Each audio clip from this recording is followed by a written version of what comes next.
힘을 주고 소망을 주고 기쁨을 주는 일을 하는 것이 우리 예수 믿는 사람들의 역할입니다.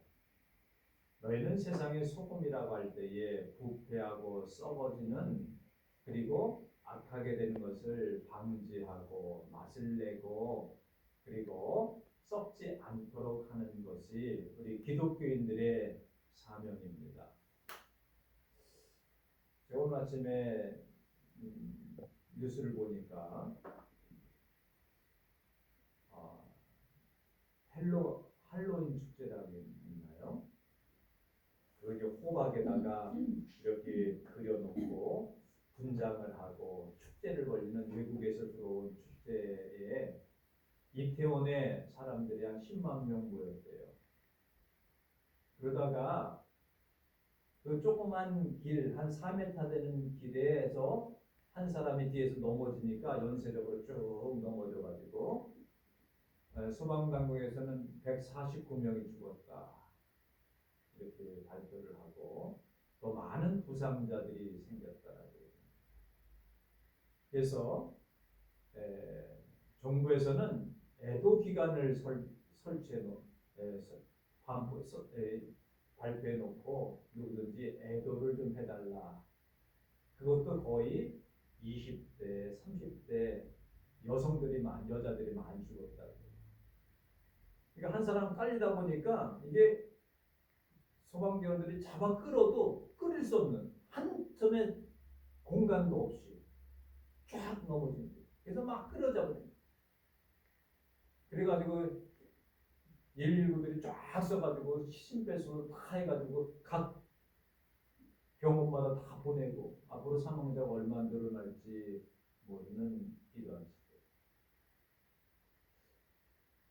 젊은이들이 그것도 20, 30대들이 10만 명가량이나 이태원에 다 모여가지고 축제를 벌인다고 춤을 추고 가면을 쓰고 뭐 별의별 일들을 하고. 이거 예수 믿는 기독교가 이런데 얼마나 관심을 가지고 했는가, 반성하게 되고 얼마나 빛을 발하는 일을 했는가, 얼마나 소금의 직분을 감당했는가 안타깝게 여겨지게 되고 이런 일이 어떻게 일어날 수가 있겠느냐.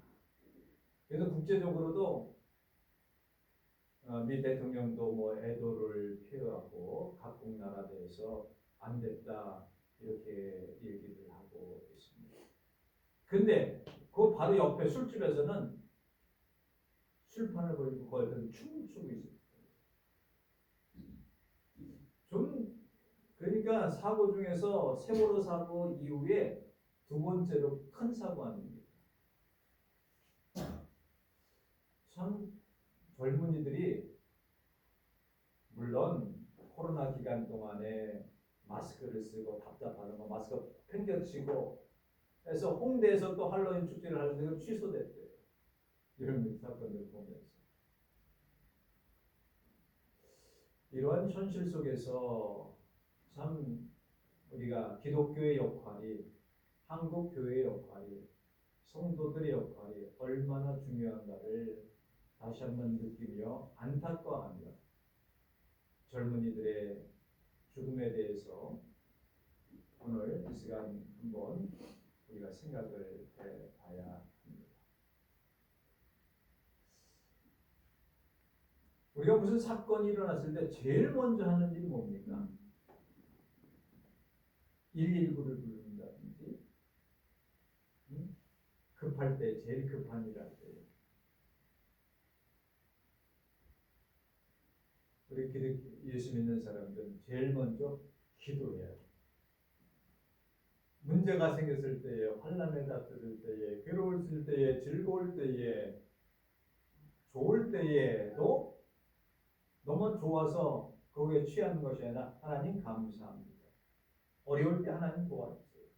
힘들 때 하나님 나에게 힘을 주세요. 늘 제일 먼저 예수 믿는 사람들이 해야 할 일들은 하나님 앞에 기도하는 일입니다. 그 어느 것도 이 기도보다 더 앞세울 것이 없습니다. 근심이 생깁니까? 기도해야 됩니다. 아주 기쁜 일이 생깁니까? 기도해야 됩니다. 염려가 생깁니까? 기도해야 됩니다. 기도는 우리의 마음과 우리의 삶을 하나님 앞에 맡기는 것이고 하나님의 도우심을 청하는 것이고 하나님과 나와의 관계를 아름답게 맺어져 나가는 것이 기도입니다.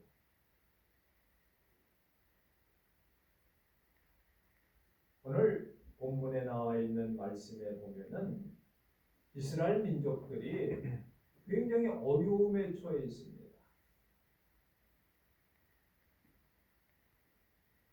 어떤 어려움에 처했냐면은 성소가 무너졌습니다.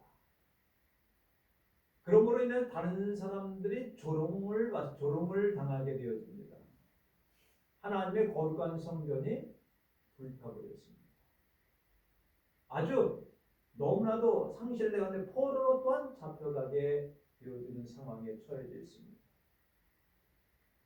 그래서 주의 백성이 땅을 차지한 지 오래지 않아서 그들이 주의 성소를 유린하였나이다. 하나님의 성전이 바벨론으로부터 유린당했다. 유린당했다는 것은 이렇게 빼앗기고 불타버리고 업신여긴다고 다 탈취당했다는 거예요. 이런 상황에 처해 있습니다. 백성들은 오늘 어떠한 모습이냐면은 우리가 오래 죽은 자 같이 되었습니다. 죽은 자 같이 되었다는 건 뭐예요? 희망이 없어졌다는 거죠. 주의 길 따라 우리가 방황하고 있습니다. 어디로 가야 할지 알지 못합니다. 이게 방황이라고 하는 거죠. 목적지를 상실했습니다. 목표를 잃어버렸습니다. 내가 무엇을 할지 모릅니다. 무엇을 선택할지도 모릅니다. 어떤 목적도 제대로 찾지 못했습니다. 어떤 방향으로 갈지 알지도 못합니다. 얼마나 답답하겠어요. 벽에 부닥친 것 같습니다. 우리가 사람이 살다 가면은 이렇게 가다 보면 벽에 벽 같은 것이 딱 놓이잖아요. 그럼 이걸 어떻게 하겠습니까? 그러면 좌절한다든가 실망한다든가 낙심하는 경우가 있죠. 이스라엘 사람들이 그런 마음이에요. 그리고 성경에 보면은 냉담하고 마음이 완고해졌습니다. 냉담이라고 하는 것은 마음이 차가워졌다는 거죠. 마음이 차가워졌습니다. 다른 말하면 사랑이 식었습니다. 열정이 식었습니다. 뭘 하고 싶은 것도 없습니다. 먹고 싶은 것도 별로입니다. 가고 싶은 것도 별로입니다. 냉담해. 우리가 여러 가지 사건들 보면서 아까 얘기했듯이 여기는 지금 110명이 죽어갖고 앰뷸런스가 뭐 계속해서 실어나르는데 한쪽에서는 술 마시며 춤추고 있어. 지나가다가 술집 2개 봤는데 거기 다 그러고 있더라는데 얼마나 냉담합니까? 마음이 동하질 않아. 뿐만 아니라 완고합니다. 마음이 굳었다는 거예요. 이 굳었다라고 하는 것은 뭔가 들어갈 여지가 없다는 겁니다.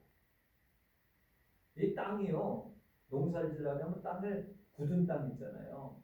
걷다가 아무리 씨를 뿌려도 안 들어가요.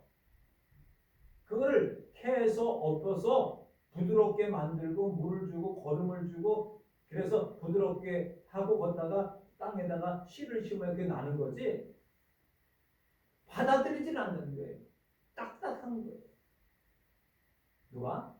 이스라엘인들. 그리고 하나님은 경외하기를 그쳤다고 했어요.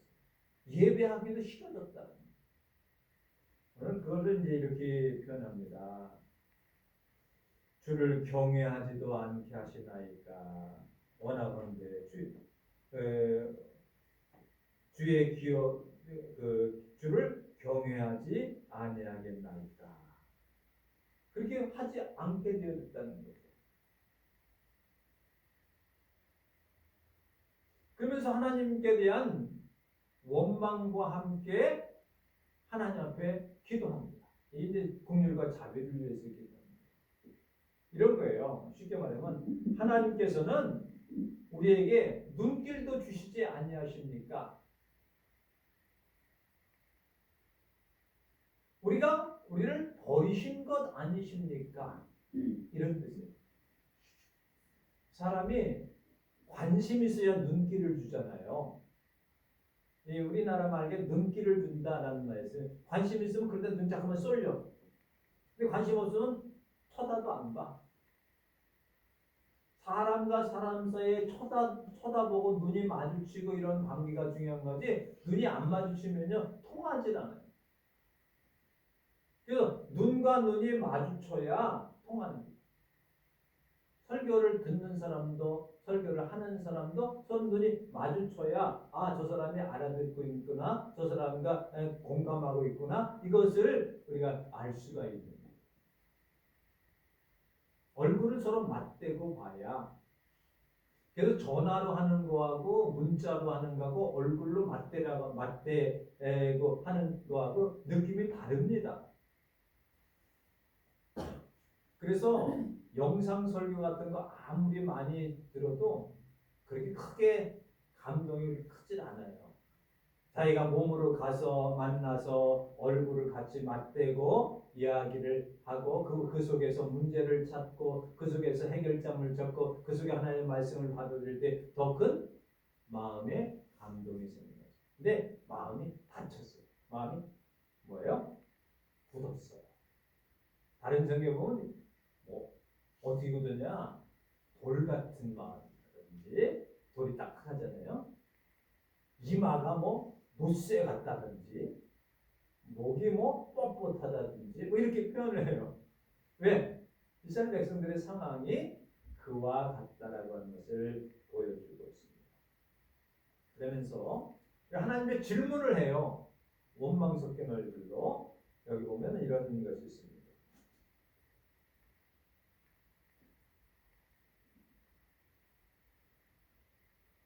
주께서 베푸시던 간곡한 자비와 사랑이 내게 그쳤나이다. 이 얘기는 뭐예요? 하나님께서 우리를 사랑하시지 않는 것 같다는 거예요. 우리를 불쌍히 여기지 않는 것 같다는 거예요. 그 다음에 어찌하여 주의 길에서 떠나게 하시며, 지금 적반하장이죠.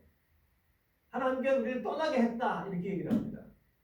이스라엘 백성이 떠나면 떠났지 하나님께서 떠나셨겠어요? 그렇지는 않겠죠.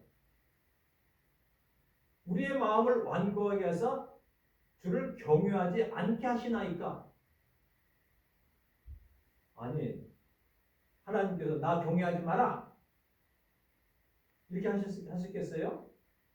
이스라엘 민족들이 하나님을 기도할 때 왜 우리는 하나님을 경외하지 않게 하였나이까? 이 까라고 하는 것은 질문이죠.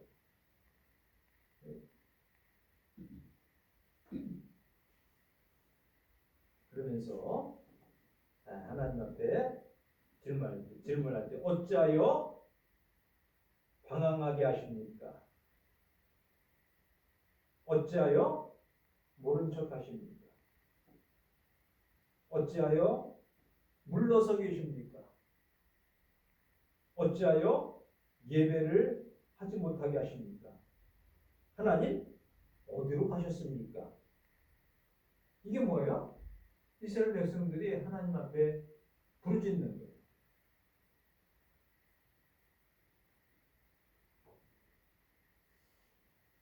이스라엘 백성들의 상황이 참 어렵다라고 생각해요. 힘들다, 고통스럽다. 근데 여기 중요한 건 뭐예요? 하나님 앞에 돌아오겠다는 거예요. 그럼에도 불구하고 이게 중요한 겁니다. 하나님 앞에 우리 그 이스라엘 백성들의 마음이 그래요. 그럼에도 불구하고 우리는 하나님께로 돌아가겠습니다. 오늘 성경을 보시기 바랍니다. 잘 찾아보세요. 그 성소에서 우리를 보시옵소서. 이 말은 뭐예요? 우리를 좀 불쌍히 여기달라는 거죠. 돌아가겠다는 거죠.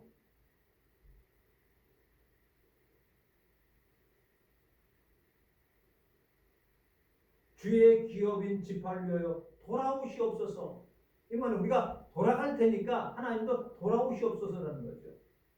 근데 하나님께서는 우리를 떠나신 적이 한 번도 없으십니다. 이스라엘 백성들을 버리신 적도 없습니다. 이스라엘 백성들에게 눈길을 주지 아니하신 적도 없습니다. 이스라엘 백성들을 그냥 하나님을 경외하지 못하도록 쳐내버리시지 않으셨습니다. 이스라엘 백성들이 어려움을 당하는 것을 모른 척하지 아니하셨습니다. 문제는 뭐예요? 이스라엘 백성들이 하나님 앞에 돌아오기만 하면 그나마 이스라엘 백성들이 하나님을 찾는 것이 참 중요합니다. 찾는다는 건 뭐예요? 기도하는 것. 두드린다라고 하는 것은 뭐예요? 기도하는 것. 나를 좀 봐달라고 하는 것은 뭐예요? 기도하는 것. 어찌하여 그러십니까? 우리에게 자비와 긍휼을 베풀어 주실 줄로 믿습니다. 이 구약에 있는 기도를 보면은 꼭 뭐 달라고 막 떼쓰는 것 같은 그러한 종교적인 기도가 많이 나옵니다. 그런데 히브리 문법에 보면은 다 피동태로 되어 있어요.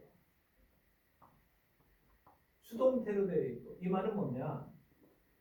주시옵소서가 아니라 하나님께서 먼저 주셨기 때문에 우리가 받을 수 있습니다라고 하는 그런 의미입니다.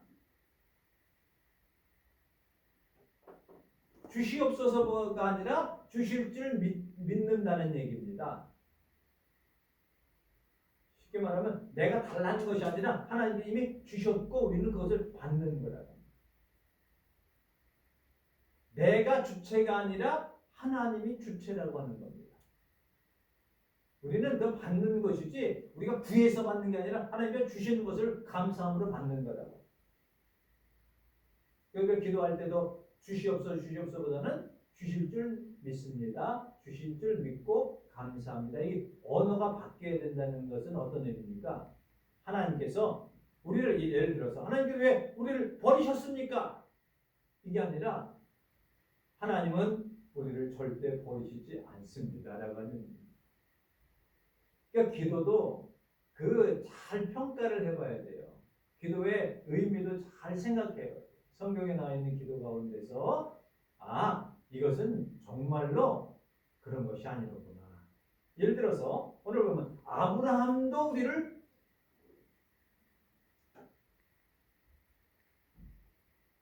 모르고 이스라엘을 우리를 인정하지 아니할지라도 아브라함이 우리를 자기 백성들을 모릅니까? 이스라엘 백성을 인정하지 않습니까? 그런 의미보다는 오직 하나님만이 우리의 기도를 들어주실 분입니다. 우리를 인정해 주실 겁니다. 오직 하나님만이 우리를 아실 겁니다. 오직 하나님만이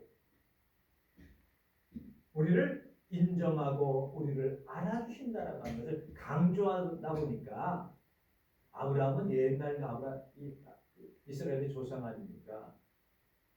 그분 믿음의 조상 아브라함이 혹시 우리를 모른다 할지라도 이스라엘은 야곱이 우리를 인정하지 않다 할지라도 하나님은 우리를 인정하고 계십니다.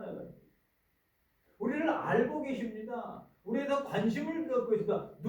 눈동자같이 우리를 지켜보고 계십니다. 이게 뭐예요? 하나님의 사랑과 자비를 구할 수 있는 동기가 되어진 겁니다. 그래서 우리는 하나님 앞에 기도할 수 있습니다. 하나님 앞에 돌아오면은 해결됩니다. 이런 겁니다. 왜 그러냐?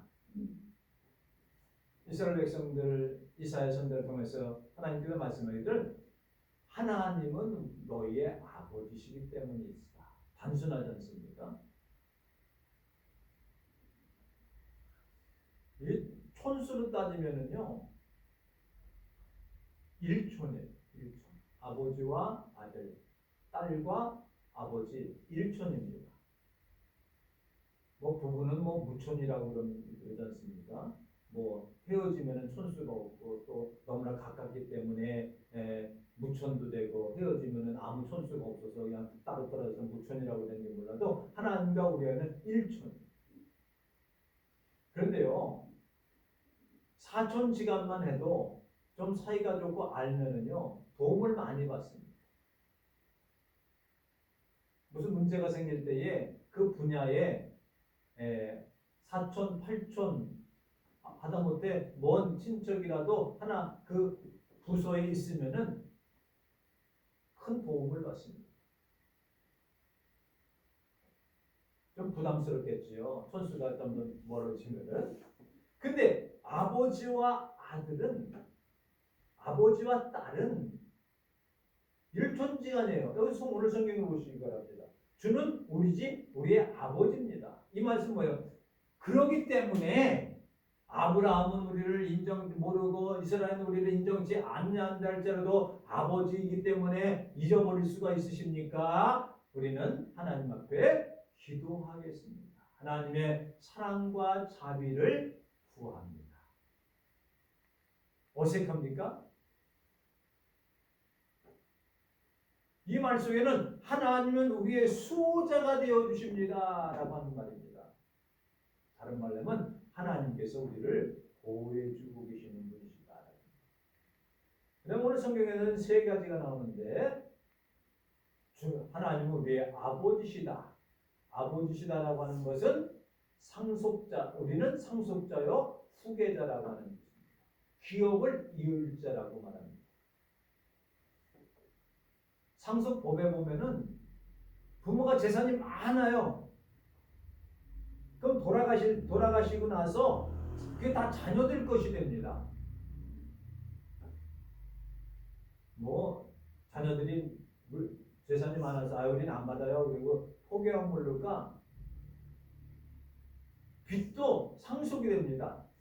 빚이 많아요. 아버지가 돌아가 있어. 그러면 상속 포기각서를 씁니다. 우리는 그 빚을 상속하지 않겠습니다. 여기 써요. 재산이 많아요. 그거 다 눕게 됩니까? 상속자라고 하는 것은 자녀들에게 다 내려가는 거예요. 물려받는 거예요. 물질뿐만 아니라 신앙도 생각도 이런 것들이 다 상속이 되어지는 거예요. 하나님은 우리의 아버지십니다 라고 하죠. 아버지는요 엄한 것 같지만 그 속에 깊은 사랑이 있어요. 꾸지람을 하는 것 같지만 그 속에 깊은 위로와 사랑이 있어요. 그 아버지라고 하는 속에는 모성적인 것도 많이 포함되어 있어요. 하나님은 성을 남성, 여성 이렇게 그냥 아버지라고 부르는 것이지 하나님이 남성이다, 하나님이 여성이다, 하나님이 중성이다 이게 아니에요. 하나님은 영이시다. 네? 보통 아버지 그러면 하나님 아버지 부르니까 그 표현은 뭡니까? 하나님께로부터 생명이 왔다라고.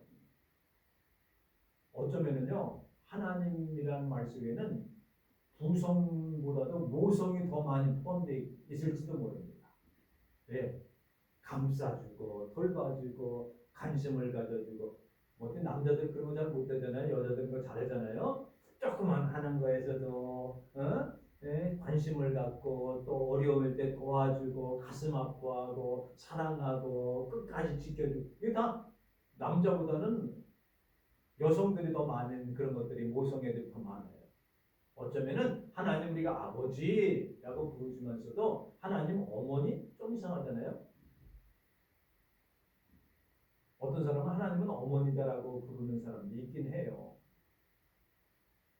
그런데 보통 우리는 하나님 아버지라고 하는 표현 중에는 하나님의 사랑과 위엄과 거룩함과 어미함과 이런 것들을 나타내는데 하나님을 아버지라고. 그다음에 여기 보면은 옛날부터 주의 이름은 우리의 구속자이시니라. 구속자이시니라는 것은 우리를 어떠한 어려움과 고통과 사망과 죽음과 그리고 질병과 전염병과 어떠한 환난 가운데서 우리를 구속해 주시고 구원해 주시는 하나님이시라는 것을 이스라엘 백성들이 알아요. 뭐가 더 필요하겠어요? 저 바벨론의 세력? 악한 세력? 아닙니다. 하나님께서 바벨론을 통해서 이스라엘 백성을 깨우치고 돌아오게 하시는 하나님의 부직갱이로 사용합니다. 부직갱이 아시잖아요. 불 뗄 때 이렇게 다 집어넣고 나중에 불 속에서 슉 집어 던지는 거 아닙니까? 도구로 사용했다는 것 뿐이지 하나님께서 그것과 상대가 안 되는 거예요.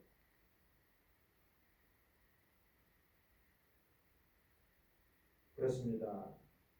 왜 하나님 아버지 또 한 가지 하나님은 우리의 주인이십니다. 주인이십니다. 주인이라고 하면 주라고 한 말 속에는 주인이에요. 창조주입니다.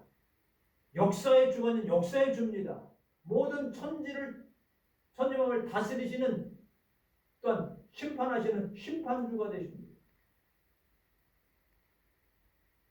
하나님께서 아버지가 되시고 주인이 되시고 구속자가 되시고 또 34장에 보면은 권능자가 되시고 구원자 되시고 심판주 되시고 목자가 되시고 하나님은 소유주가 되어주십니다. 그 하나님의 그 성품과 열정에 대해서 보면은 오늘 본문에 나온 것은 하나님은 거룩하신 분이시다.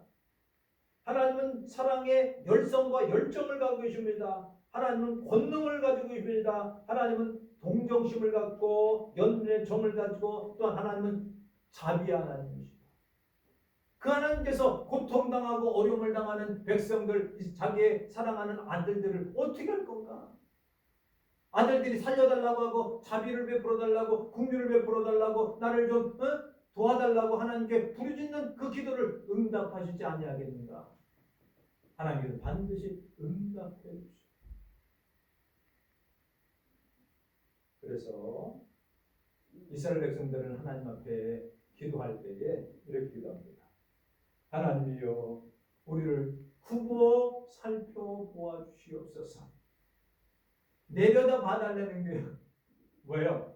우리 있는 그대로 우리의 상황과 우리의 현실을 하나님께서 이렇게 내려다 보시옵소서. 성전에서 좀 내려와 주시옵소서. 주의 종들을 돌보아 주시옵소서. 이스라엘 백성들 하나님 앞에 자비와 풍휼하심과 하나님의 사랑과 하나님의 은혜를 갈구합니다. 이 속에는 뭐가 포함되어 있어요? 우리가 잘못했습니다. 하나님, 우리가 잘못된 것 아시지만 아버지가 되시지 않습니까? 구속자가 되시지 않습니까? 우리를 수호자, 보호자가 되시고 우리를 인도자가 되시지 않습니까? 하나님, 내가 하나님 앞에 돌아가오니 하나님께서 인도해 주시옵소서.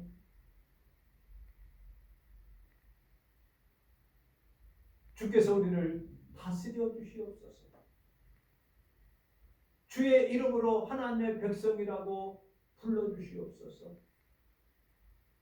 내가 너를 사랑한다. 너를 용서했다. 내가 너를 내 아들로 안아주겠다고 말씀하시옵소서. 이게 이스라엘 백성들의 자비와 공유를 위한 기도입니다. 더 나아가서 예수 그리스도께서 우리를 위해서 이렇게 이것을 위해서 주님께서 오신 거 아닙니까? 주님께서 오셔서 우리를 구원해 주실 뿐만 아니라 우리를 사랑해 주시고 자비하고 우리를 긍휼히 여기시는 우리 주님의 그 삶을 기억하면서 힘드십니까? 어려우십니까? 고통 가운데 있습니까? 아프십니까? 하나님께 엎드려 기도할 때에 그리스도의 평강과 그리스도의 위로와 그리스도의 인도하심과 하나님의 놀라운 복이 우리 가운데 임할 줄 믿습니다. 기도하시겠습니다. 하나님 아버지, 은혜와 사랑을 감사합니다.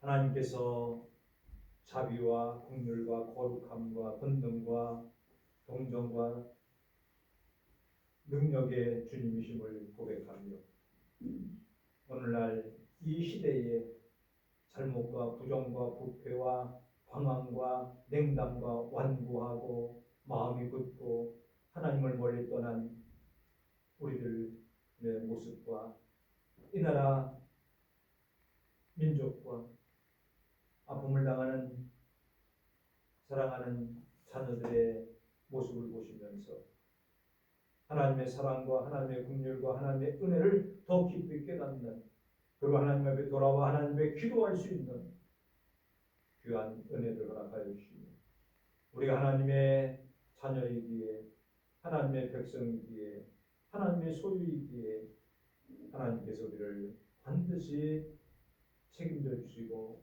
구원해 주시고 구속해 주시고 능력과 권능에서 높이 잡아 주실 줄로 믿습니다. 늘 우리는 항상 하나님 앞에 기도하는 삶을 살아나가게 하시고 하나님께 돌아가는 삶을 살게 하여 주실 줄로 믿습니다. 주 예수 그리스도의 이름으로 기도 올리옵나이다. 420장 찬양하시겠습니다.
감사함을 이정무 선생님, 박정원 답에서 기도하시겠습니다. 하나님 아버지 은혜와 사랑을 감사합니다. 이 시대의 한국 사회를 바라보면서 한국 정치와 한국에 있는 모든 우리나라의 모습들을 바라보면서 우리 기독교인인 우리들과 한국 교회와 목회자들이 더 깨어서 이 나라 민족을 위해서 기도할 때임을 새삼 깨닫게 하심을 감사드립니다. 오늘 이스라엘 백성들의 모습이 우리들의 모습이요 이 민족의 모습임을 바라보면서 하나님의 자비와 긍휼을 구하는 기도가 사랑하는 성도들에게 있기를 원합니다. 이 시간 우리의 마음과 뜻과 정성을 모두 시간과 물질과 정열과 생명을 드리오니 천국 부유자 부강자 승리자 되게 하시옵고 하늘의 복과 땅의 복과 이슬의 복과 젖먹이 는 자의 복과 부유주의 복보다 더 큰 복이 사랑하는 성도의 가정과 자손들에게 임하게 하여 주실 줄로 믿습니다.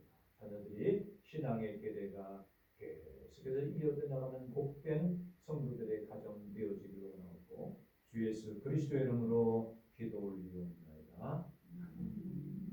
샬롬 그리스도 안에서 평강이 있으시길 바랍니다. 한 주간 동안의 믿음 안에서 승리하시길 바랍니다. 일어서셔서 찬송 3장 찬양하시겠습니다.